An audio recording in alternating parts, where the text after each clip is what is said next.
बच्चों आइए अब हम एक एग्जाम्पल लेते हैं। Example number 24। ये प्रश्न कहता है, मान लीजिए समुच्चय y is equal to n square such that n belongs to natural number is the subset of natural number है। फलन f such that n tends to y, जहाँ f of n is equal to n square पर विचार कीजिए।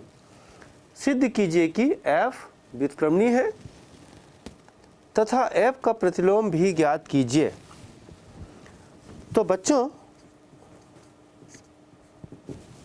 इसके पूर्व आपको परिभाषा बताया जा चुका है। फलनों के संयोजन का उपयोग करके हम इस प्रश्न को कैसे हल करेंगे। तो बच्चों आपने देखा, मैं एक बार रिपीट कर दूं कि फलनों के संयोजन का उपयोग करके हम एक फलन व्युत्क्रमणीय है या नहीं, इसकी जांच हम किस प्रकार से करते हैं।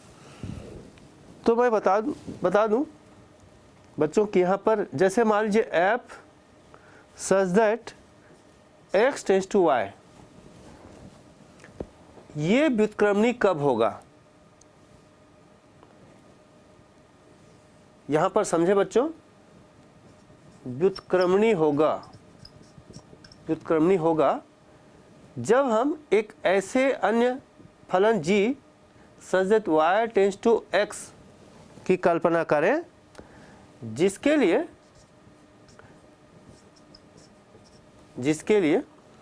कि g और f ये जो है f के प्रांत में तत्समक फलन दे तथा f और g ये जो है g के प्रांत में तत्समक फलन दे, तब g को f का इन्वर्स कहेंगे। ये ध्यान रखना है बच्चों इस परिभाषा में। तो इसके पहले आप ये परिभाषा पढ़ चुके हैं, तो हम इसका उपयोग करके इस प्रश्न को हल करेंगे। तो चलिए अब इस प्रश्न को हम हल करते हैं बच्चों। यहाँ पर ये हमको दिया है, ठीक है। क्या दिया है बच्चों, समुच्चय y is equal to n square such that n belongs to natural number, और एक फलन n से y में परिभाषित है। n मतलब इसका प्रांत है जो नेचुरल नंबर है, और इसका सह प्रांत ये है, ठीक है बच्चों। अब हमको ये ध्यान रखने, परिभाषा को ध्यान पे रखना है। इसके लिए हम क्या करते हैं, मान लेते हैं कि f के सहप्रांत,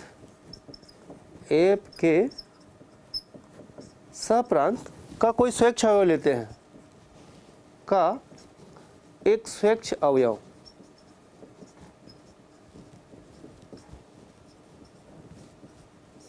मान लेते हैं y है, ठीक है।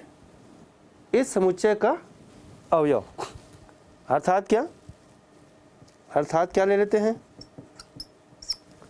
सप्रांत का एक स्वैच्छ अवयव लेते हैं। सप्रांत यानी small y belong to y लेते हैं, और इस प्रकार लेते हैं कि y is equal to f of n, ठीक है बच्चों।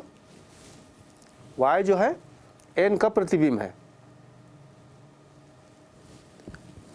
अब हम y is equal to f of n क्या दिया है बच्चों, f ऑफ n, ये देखिए y मतलब क्या है, n स्क्वायर, ठीक है। यहाँ पर n स्क्वायर, तो हम यहाँ पर y का मान रख देंगे। तो y is equal to f of n that is n का स्क्वायर, ठीक है बच्चों। अब हम इसको n के लिए हल करते हैं, तो ये हो जाएगा n is equal to plus minus root of y। लेकिन बच्चों यहाँ पर n क्या है, n जो है नेचुरल नंबर है, ये देखिए, और नेचुरल नंबर निगेटिव नहीं हो सकता, तो हम केवल पॉजिटिव वैल्यू को लेंगे और रीजन में लिख देंगे since n belongs to natural number. ठीक है बच्चों, अब हम एक ऐसे फलन मान लेते हैं, माना कि एक अन्य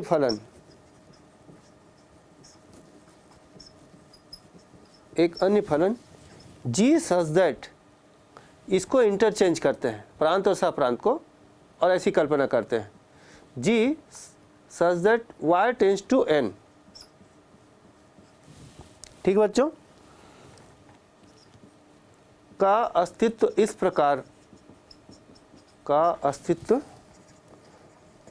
इस प्रकार मान लेते हैं कि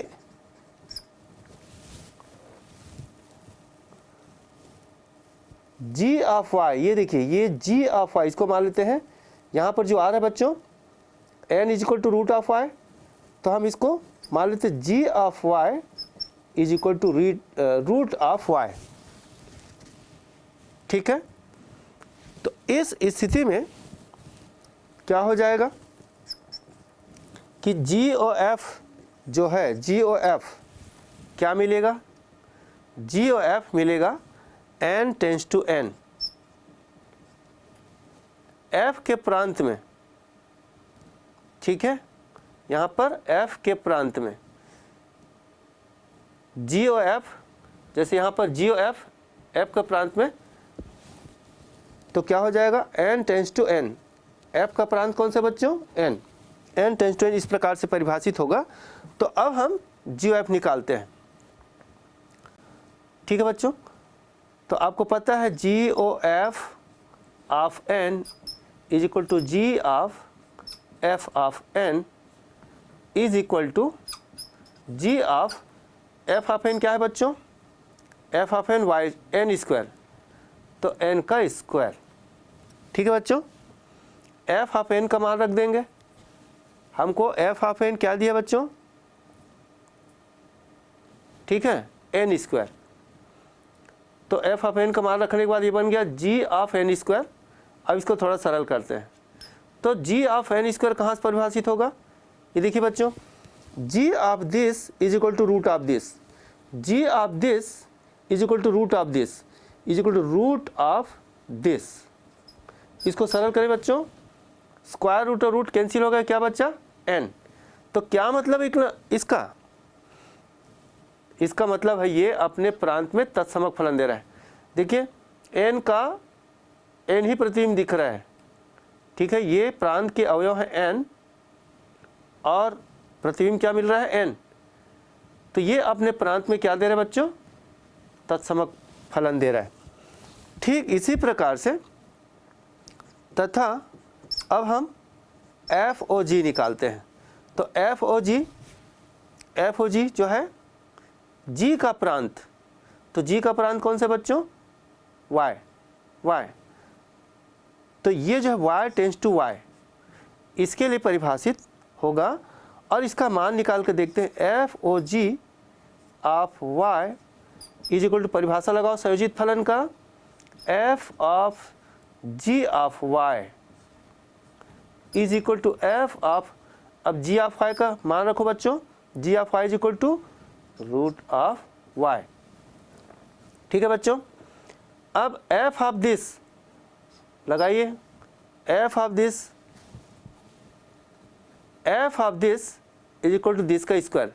मैं यहाँ पर नोट कर देता हूँ, जैसे यहाँ लिखना चाहिए, यहाँ लिख देता हूँ f of n is equal to n square. तो f ऑफ दिस, ये पूरा दिस है, f of this is equal to this square, तो f of this is equal to this का square. Square root square cancel, तो क्या बचा बच्चों, y। अब y क्या है, इसका प्रांत है, प्रांत का अवयव है, तो क्या पता चला यहाँ से, ये तत्समक फलन आप देख सकते हैं कि y प्रांत का एक अवयव है और इसका प्रतिबिंब भी y मिल रहा है, तो ये अपने प्रांत में तत्समक फलन दे रहा है। तो स्पष्ट है जब GOF और FOG दोनों अपने अपने प्रांत में यदि तत्समक फलन देता है तो ये दोनों एक दूसरे का व्युत्क्रम होता है। ठीक है बच्चों, यहाँ पर हम लिख सकते हैं therefore FGOF व FOG प्रत्येक अपने प्रांत में तत्समक फलन है। ये लिखने की जरूरत नहीं, लेकिन मैं समझाने के लिए यहाँ पर लिख रहा हूँ, तत्समक फलन है। ठीक है बच्चों, और इसलिए F और G दोनों व्युत्क्रमणीय है, मतलब F व्युत्क्रमणीय है, लिख सकते हैं अतः F व्युत्क्रमणीय है। तो इसका व्युत्क्रम क्या होगा? G होगा। Therefore G is equal to F inverse, या फिर बोल सकते हैं F inverse is equal to G, या लिख सकते हैं F inverse of Y is equal to G of Y। There implies F inverse of Y is equal to GY। क्या प्राप्त किए हैं बच्चों? G ऑफ Y आपने ये प्राप्त किया है। आप देख सकते हैं यहाँ पर G ऑफ Y क्या है, तो यहाँ रख दीजिए G of Y is equal to root of Y, ये रूट ऑफ Y। तो इस प्रकार से F inverse of Y is equal to root of Y। इस प्रकार से यहाँ पर जो दो बात पूछा गया है, पहला बात सिद्ध कीजिए कि F व्युत्क्रमणीय है, तो ये F व्युत्क्रमणीय पहला भाग प्रूफ हो गया। और दूसरा भाग पूछ रहा है F का प्रतिलोम ज्ञात कीजिए, ये F का प्रतिलोम है। तो इस प्रकार हम फलनों के संयोजन के इस गुण धर्म कि यदि F और G का संयोजन F के प्रांत में तत्समक फलन दे और G और F का संयोजन G के प्रांत में यदि तत्समक फलन दे तो F और G दोनों एक दूसरे का व्युत्क्रम होता है, और इस प्रकार से हम व्युत्क्रम प्राप्त करते हैं। नोट कीजिए बच्चों।